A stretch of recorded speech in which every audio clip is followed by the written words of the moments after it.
हरे कृष्णा। धाम यात्रा विश्वास के पथ पर कार्यक्रम में आप सभी दर्शकों का हार्दिक स्वागत है। धाम यानी वो स्थान जहां भगवान अपने भक्तों संग लीलाएं करते हैं। और धाम दर्शन की महिमा ऐसी कि इसके दर्शन से पाप नष्ट होते हैं, तीर्थ मार्ग में सत्संग से ज्ञान मिलता है तथा भगवत भक्ति और आध्यात्मिक चेतना की वृद्धि होती है। इस कार्यक्रम के माध्यम से देश विदेश के सभी श्रद्धालु भक्त घर बैठे बैठे अनेक धामों की मानसिक यात्रा कर भगवान के प्रति प्रेम विकसित कर पाएंगे। हमारा उद्देश्य इन सभी तीर्थों और धामों की महिमा से विश्व को अवगत कराना है, जिससे आप भी इन धामों की यात्रा कर परम आनंद की प्राप्ति कर सकें। लीलाधर श्री कृष्ण का हर रूप अद्भुत है। उनका ऐसा ही एक दिव्य रूप है श्री चैतन्य महाप्रभु का, जो भारतवर्ष के पश्चिम बंगाल राज्य में नवद्वीप धाम में प्रकट हुए।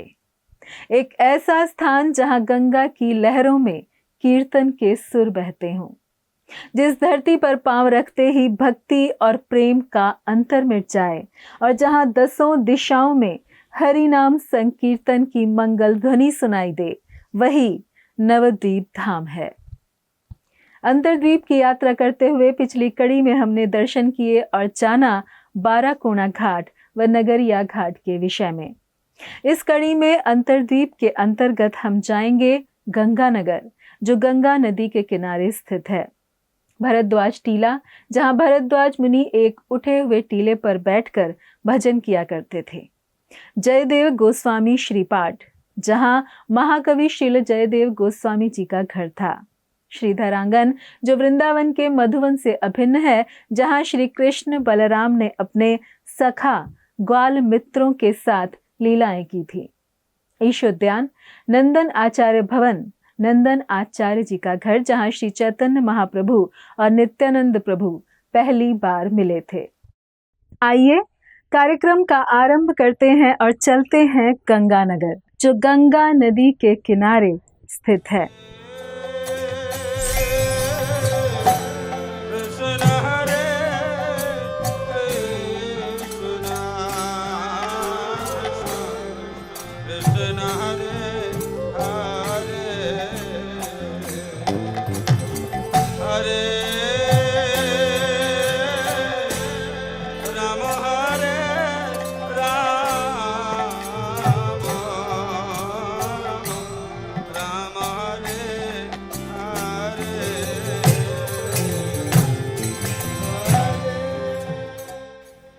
हरे कृष्णा।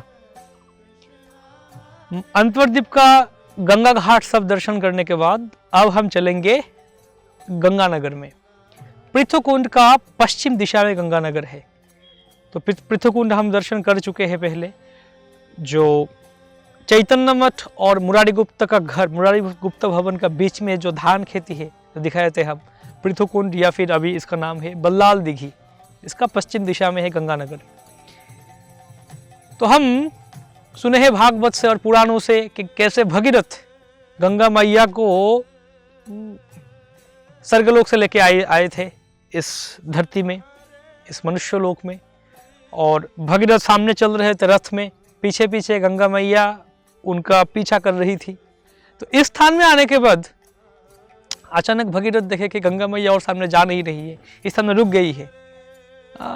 तब आके भगीरथ दोबारा गंगा मैया का तपस्या करने लगा उनको संतुष्ट करने के लिए। तो उनका तपस्या संतुष्ट होके गंगा मैया फिर से भगीरथ के सामने आके बोले कि हाँ, मैं ज़रूर जाऊंगा तुम्हारे साथ, तुम्हारे पूर्वजों को उद्धार करने के लिए। हमें पता है कि भगीरथ क्यों लेके आए थे गंगा मैया को। उनका जो पूर्वजों थे वो गंगा सागर के उस स्थान में, कपिल मुनि के आश्रम में, उस स्थान में कपिल मुनि का शाप से वो जल के राख हो गए थे। और कहा गया था जब गंगा मैया आएगी इस स्थान में, और जब इस गंगा मैया का स्पर्श से भगीरथ का जो पूर्व पुरुष वो उद्धार हो जाएंगे। तो गंगा मैया कह रही थी भगीरथ को कि मैं ज़रूर जाऊंगा तुम्हारे पीछे, लेकिन अब माघ का महीना है और जब फाल्गुन का महीना आएगा, मतलब अगले महीना जब आएगा फाल्गुन महीना में पूर्णिमा तिथि में श्री गौरांग महाप्रभु मेरे प्रभु इस स्थान में नवद्वीप धाम में प्रकट होते हैं। गौड़ पूर्णिमा कहते हैं हम। तब माघ का महीना है, मैं और 1 महीने इस स्थान में रुकूंगा, अपेक्षा करूंगा, श्री गौरांग महाप्रभु का भजन करूंगा।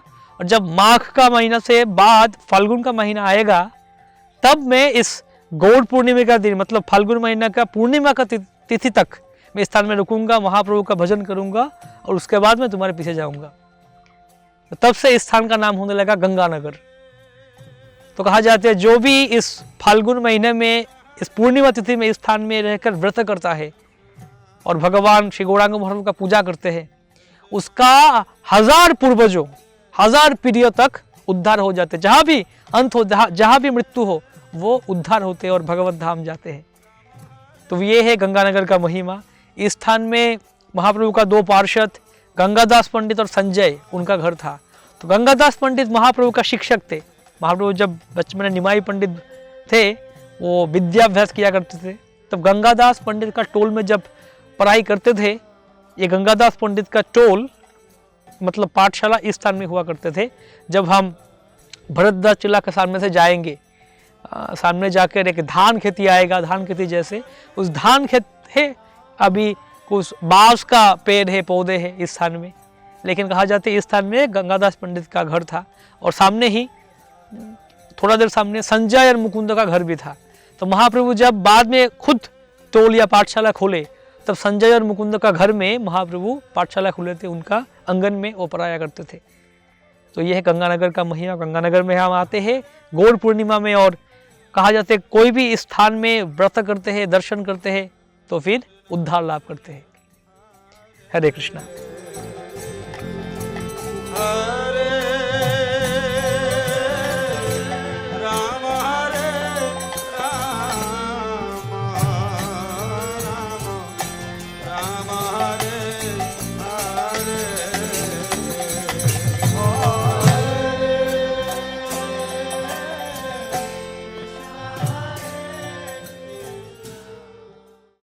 अब हम जाएंगे भरद्वाज टीला, जहां भरद्वाज मुनि भजन किया करते थे।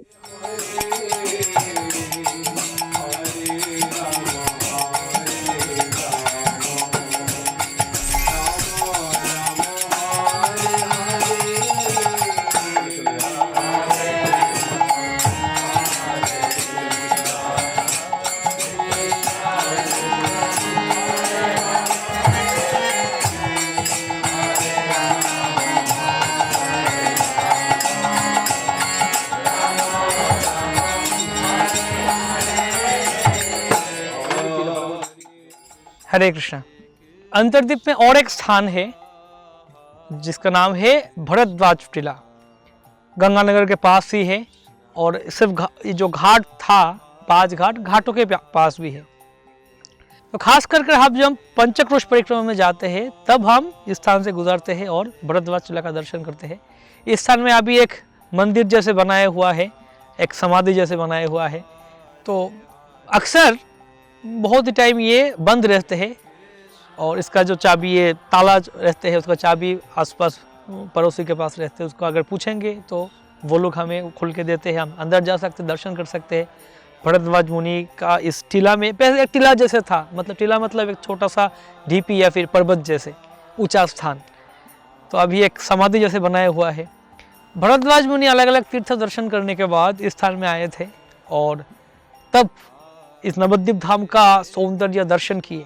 उनको पता था कि इस स्थान में श्री चैतन्य महाप्रभु आएंगे।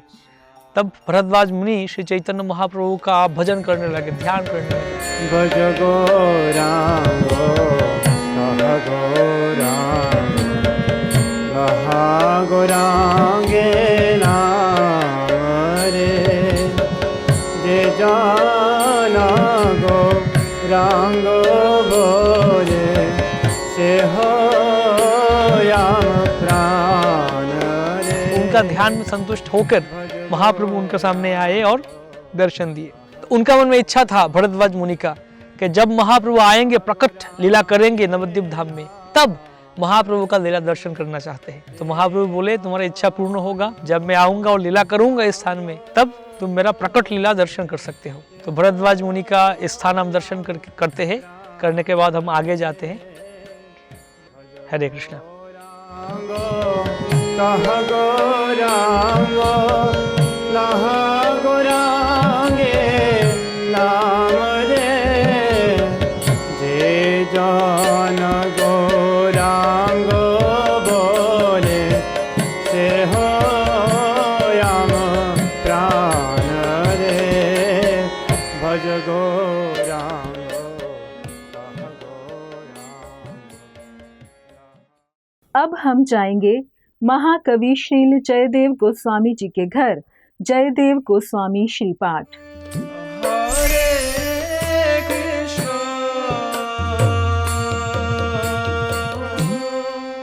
हरे कृष्णा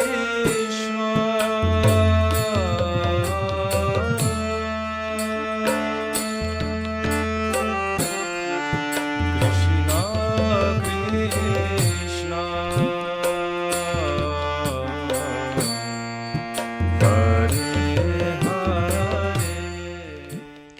हरे कृष्णा।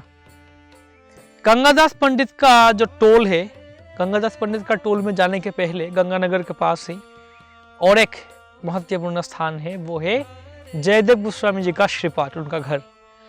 तो अब इस स्थान में कुछ है नहीं, अब इस एक चौक जैसे है, हम देख सकते हैं कुछ पेड़ है और लोगों का घर है।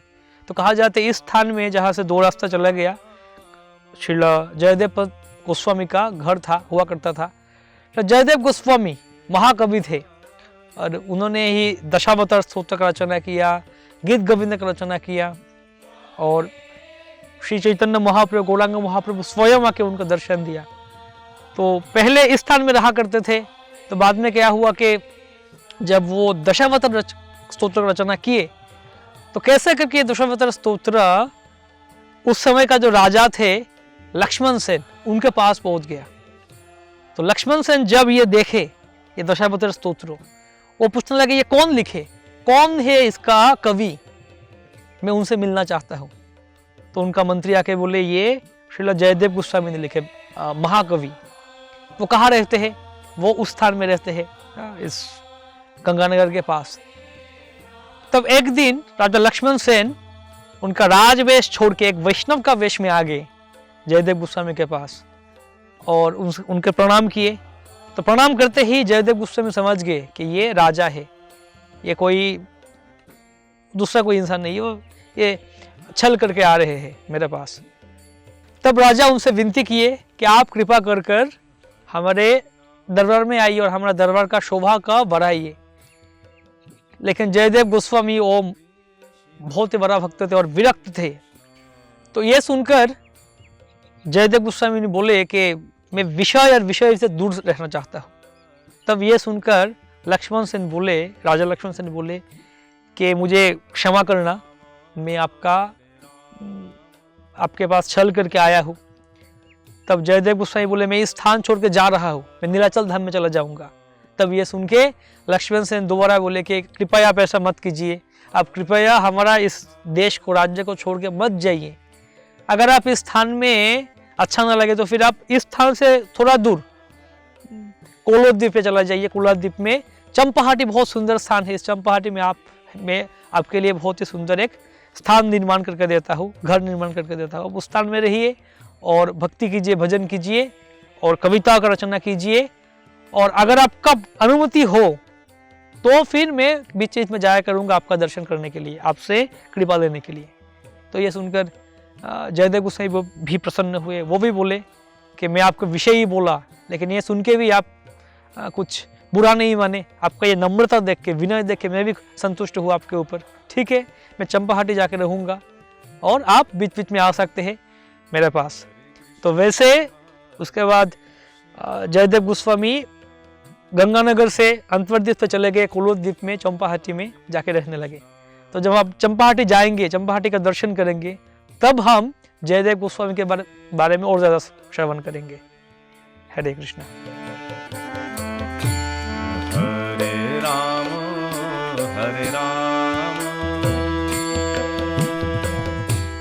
राम राम हरे हरे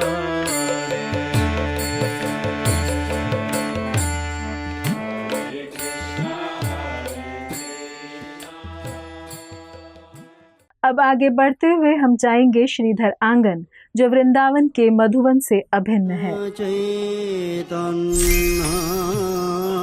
प्रभु जीवे दया को दे सपार्षद शिवधाम सहायव। हरे कृष्ण। तो अंतर्द्वीप में जो अगला स्थान हम दर्शन करेंगे वो है श्रीधरंगन। श्रीधरंगन अंतर्द्वीप में है या फिर सीमंत द्वीप में, ये लेके थोड़ा मतभेद है, लेकिन हम ज्यादातर वैष्णव जो है इसको श्रीधरंगन को अंतर्द्वीप का जो अंत सीमा में बोलते हैं, मतलब अंतर्द्वीप और सीमंत द्वीप की सीमा में है ये श्रीधरंगन। श्रीधर खासकर खोला बेचा श्रीधर नाम में जाना जाता है, बहुत ही प्रिय भक्त थे महाप्रभु के। तो श्रीधर वो बामनपुकुर बाजार में रोज जाके केला का पत्ता, केला का जो खाल होते हैं, केला का जो फूल होते हैं और केला, ये सब जाके बेचा करते थे। उनका दुकान जैसे साहब बेचते थे।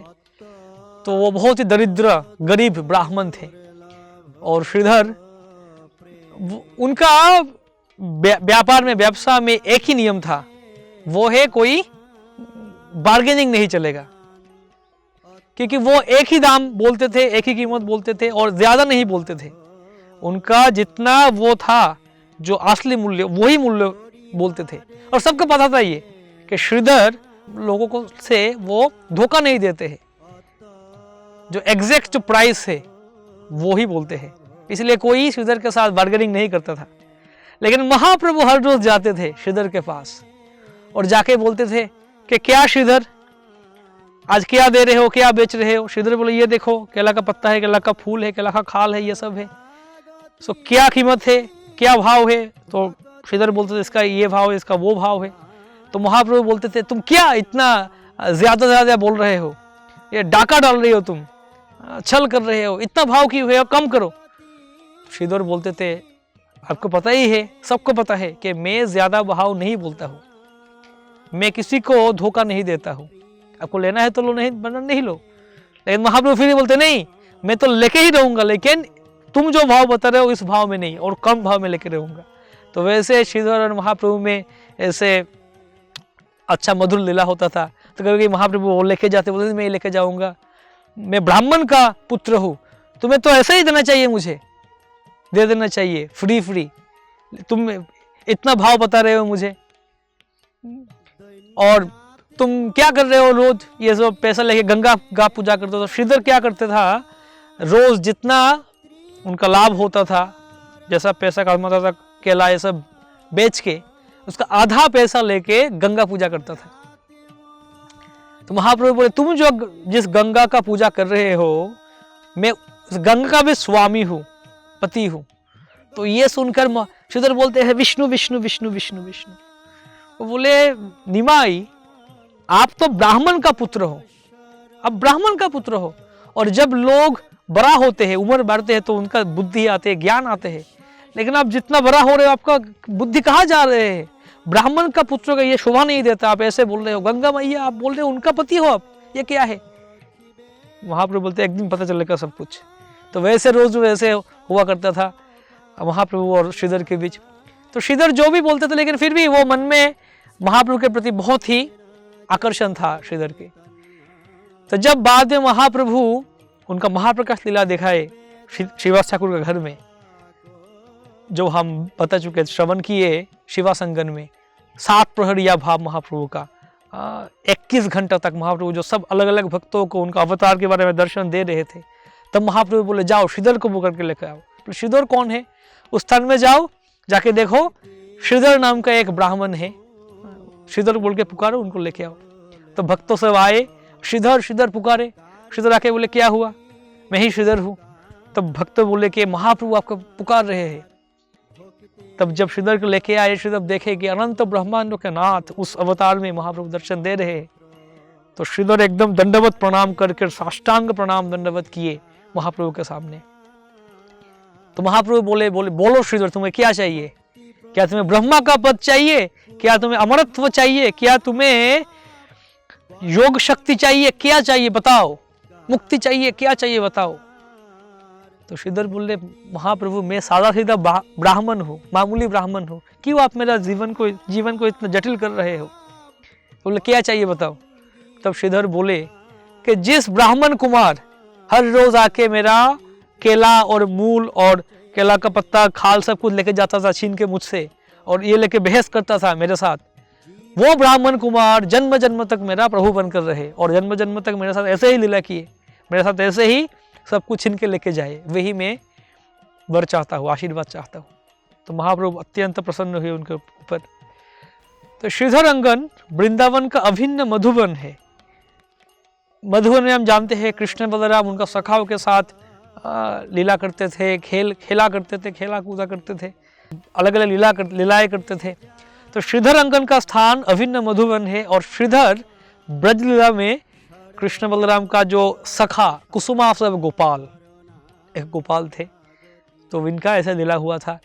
जब महाप्रभु चांद काजी के घर में गए थे उनका संकीर्तन लेके, तब संकीर्तन करने के बाद महाप्रभु इस स्थान में आए थे श्रीधरंगन, और श्रीधरंगन के पास में एक बहुत ही सुंदर कुंड या फिर पोखरा हुआ करता था, जहाँ महाप्रभु भक्त ने आके हाथ पैर धोए और उसका पानी पान किए। तो जब नित्यानंद प्रभु श्रील जीव गोस्वामी के लेके परिक्रमा कर रहे थे, तो अंतर्दीप में इस स्थान में आके नित्यानंद प्रभु जीव गोस्वामी को दिखाए कि ये देखो ये श्रीधर का स्थान है, श्रीधर का घर है, श्रीधरंगन है, और यहाँ महाप्रभु ये लीला किए। तब नित्यानंद प्रभु के बारे में सुन के श्रीधर भी उनका घर से निकल के आए, और जब नित्यानंद प्रभु को देखे सामने आके साष्टांग प्रणाम किए और संभाषण किए नित्यानंद प्रभु को महाआनंद के साथ। तो नित्यानंद प्रभु उस रात श्रीधर का घर में रुक गए थे, विश्राम किए। तो महाप्रभु भी इस स्थान में आया करते थे, विश्राम लिया करते थे, और नित्यानंद प्रभु भी आए विश्राम किए, इसलिए इस स्थान को कहा जाते हैं विश्राम स्थान, विश्राम स्थल कहा जाते हैं। तो हम श्रीधर अंगन का दर्शन करें और श्रीधर प्रभु के पास प्रार्थना करें कि वो जैसे सरलता से भक्ति भाव लेके और उनका जब वैराग्य था प्रदर्शन किए, ऐसे हम भी वैराग्य लाभ कर सके और ऐसे हम भी महाप्रभु का भजन कर सके। गौरांग बोलिते हबे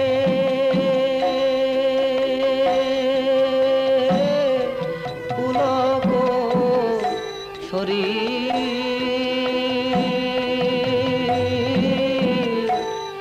हरि हरि बोलिते न तोले बबे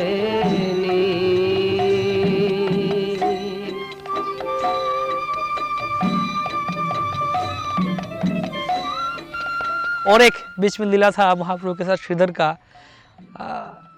ये तब का बात था जब महाप्रभु उनका महाभाव प्रकाश नहीं किए थे, श्रीधर को नहीं दिखाए थे। तो वैसे जब बातचीत होता था हर रोज, तो महाप्रभु पूछे श्रीधर को कि श्रीधर तुम ऐसे गंगा पूजा कर रहे हो, जितना पैसा कमाते हो आधा से गंगा पूजा कर रहे हो, और ये देखो बाकी लोग ये विशरी दुर्गा काली बाकी लोगों का पूजा कर रहे हो, करके इतना धनी है, इतना अमीर है, इतना पैसा है उनके पास, लेकिन तुम गंगा का पूजा करके क्या मिल रहे है तुम्हें? तुम्हें विष्णु नाम कर रहे हो, तुम्हें क्या मिल रहा है? तुम अभी भी गरीब हो, तुम्हारा घर भी अच्छे से ठीक नहीं है, छात में छेद है, बरसात में छात से पानी गिरते हैं, तुम्हारा कपड़े में कपड़ा थोड़ी है, इसमें इतना सारे छेद है। वो श्रीधर का जो कपड़ा फट जाता था, टूट जाता था, धोती या फिर कुर्ता, वो क्या करते थे उसको गांठ मार देते थे, गांठ मार मार कर पहनते थे। तो कपड़े से ज्यादा गांठ था श्रीधर का। तो श्रीधर उत्तर में बोले कि जो भी हो घर तो है, कितना लोग है जगत में घर भी नहीं है, मेरे पास कम से कम घर है, कम से कम छत तो है, और कम से कम कपड़ा तो पहन रहा हूँ ना, जितना भी गांठ हो पहन तो रहा हूँ। तो महाप्रभु बोले श्रीधर असल में तुम्हारा जो धन है वो छुपा रहे हो, तुम्हारे पास बहुत ही धन है, तुम जगत से छुपा रहे हो, तुम दिखा रहे हो कि तुम बहुत गरीब हो। तो एक दिन मैं तुम्हारा ये जो राज है सबके सामने बोल दूंगा, खोल दूंगा, तुम्हारे पास जो धन है सबको दिखा दूंगा। तो महाप्रभु किस धन के बारे में बात कर रहे थे? कृष्ण भक्ति, भगवत भक्ति के बारे में बात कर रहे थे। भक्ति ही जीव का असली धन है, जो श्रीधर के पास था। बाहरी रूप से श्रीधर के पास कुछ नहीं था, वो गरीब थे। वैसे श्रीधर एक पात्र से पानी पान करते थे, वो बहुत ही पुराना हो गया।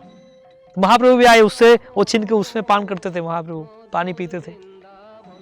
तो कुछ नहीं था श्रीधर के पास बाहरी रूप से, लेकिन हृदय में कृष्ण भक्ति था, जो ही इस जगत का सबसे मूल्यवान धन है। तो ये धन प्राप्त करने का कोशिश करना चाहिए।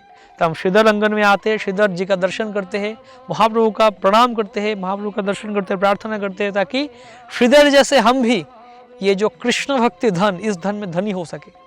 यही जीवन का लक्ष्य है। हरे कृष्णा। তবে বৃন্দাবনে প্রবেশিব, জয় রাধে বলে কবে বৃন্দাবনে প্রবেশিব, জীবনে আর কবে বা হবে। রূপ রঘুনাথ পদে হইবে আকুতি, রূপ রঘুনাথ পদে হইবে আকুতি, কবে হাম বুঝব সে যুগল প্রীতি।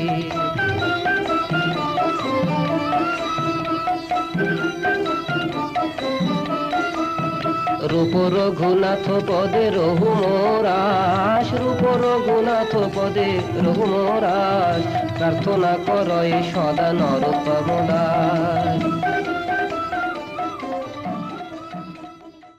अब हमारा अगला पड़ाव ईशोद्यान नंदन आचार्य भवन, जहां श्री चैतन्य महाप्रभु और नित्यानंद प्रभु पहली बार मिले थे।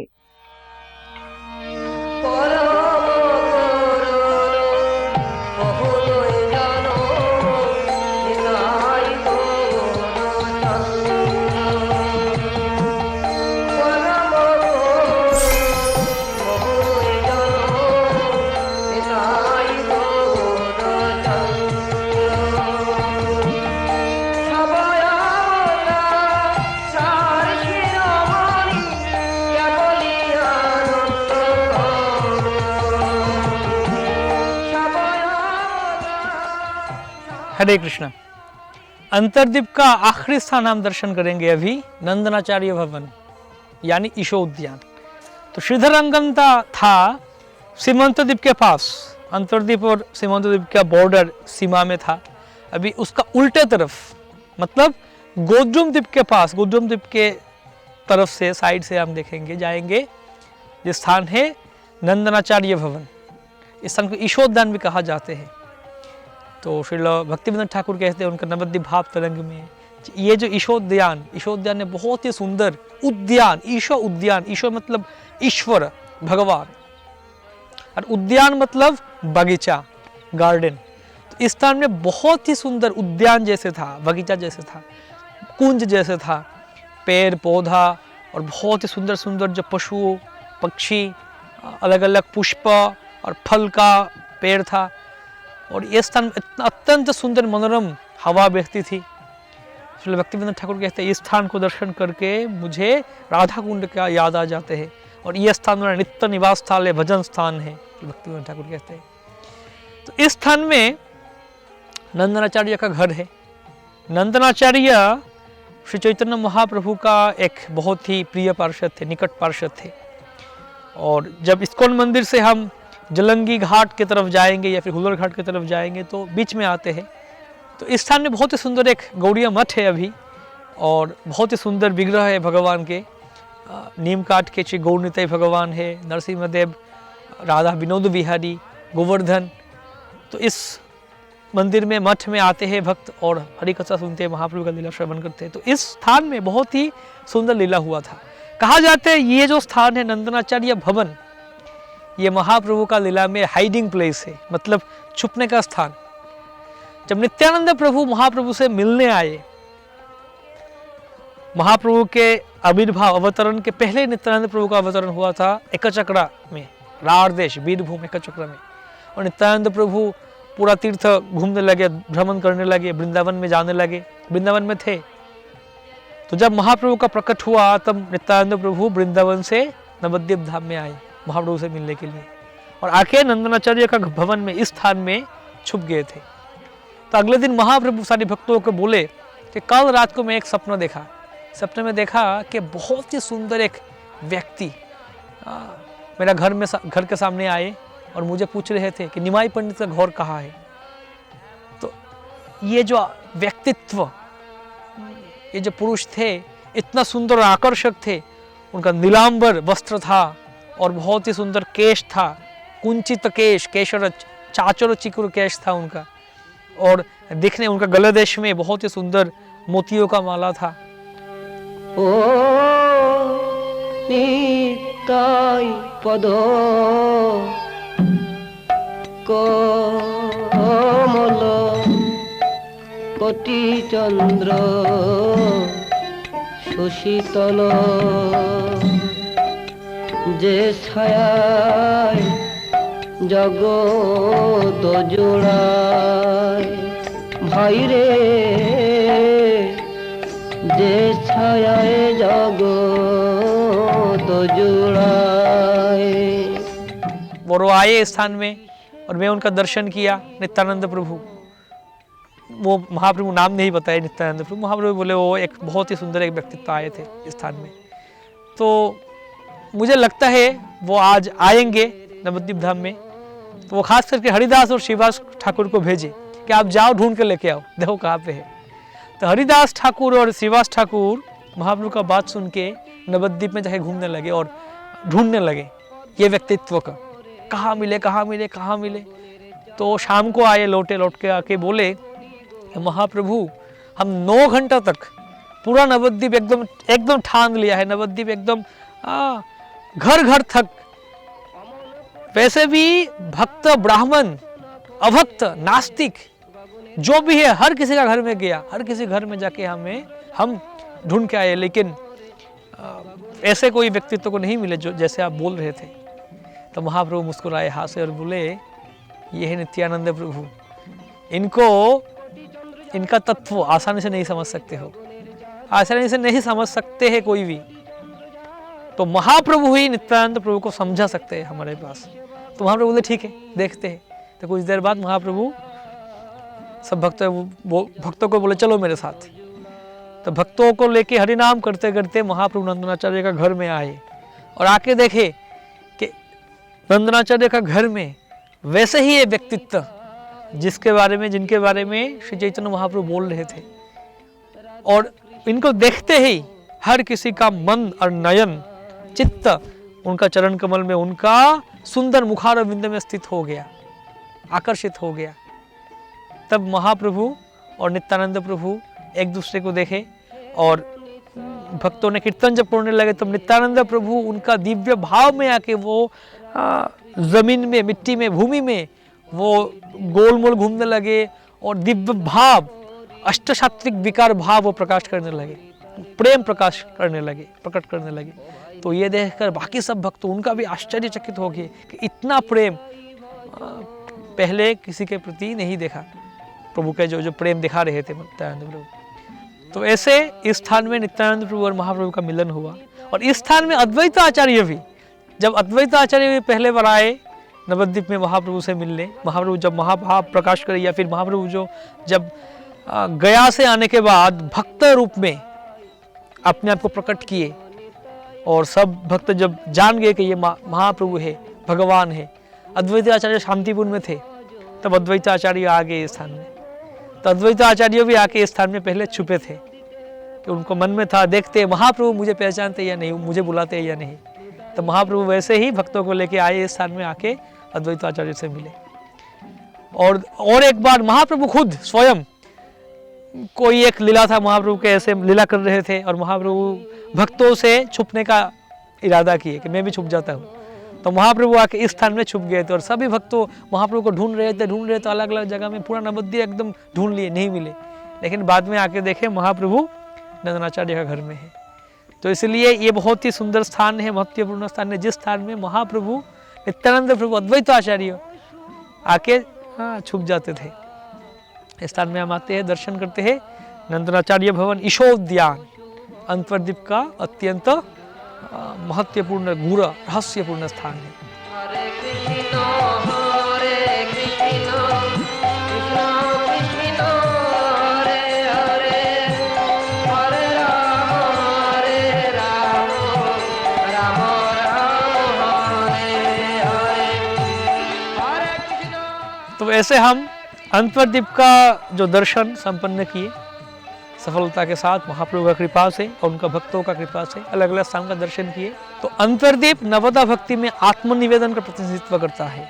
आत्मनिवेदन इसका स्वरूप है, मतलब श्री चैतन्य महाप्रभु का चरण कमल में पूर्ण शरणागति, पूर्ण आत्मनिवेदन करना चाहिए। यही अंतर्दीप का सार है।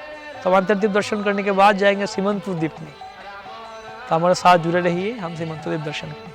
हरे कृष्णा हरे कृष्णा कृष्णा कृष्णा हरे हरे हरे राम राम राम हरे हरे।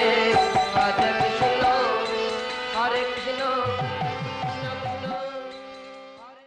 आशा करते हैं कि आपको ये कार्यक्रम अच्छा लगा होगा।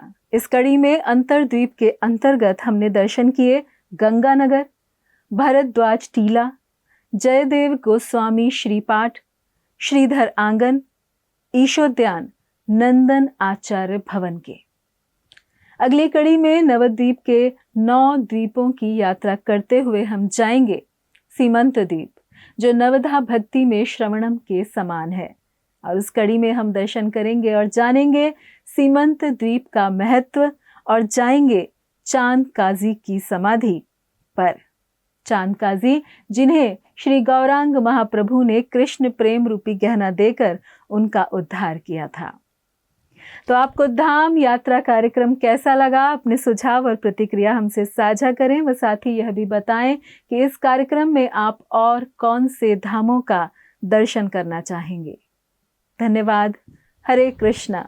ऐसे ही और भक्तिमय कार्यक्रमों के लिए देखिए हरे कृष्णा टेलीविजन और इसे प्राप्त करने के लिए आप अपने केबल अथवा DTH ऑपरेटर से संपर्क करें तथा और अधिक जानकारी के लिए आज ही डायल करें 7666 839 839।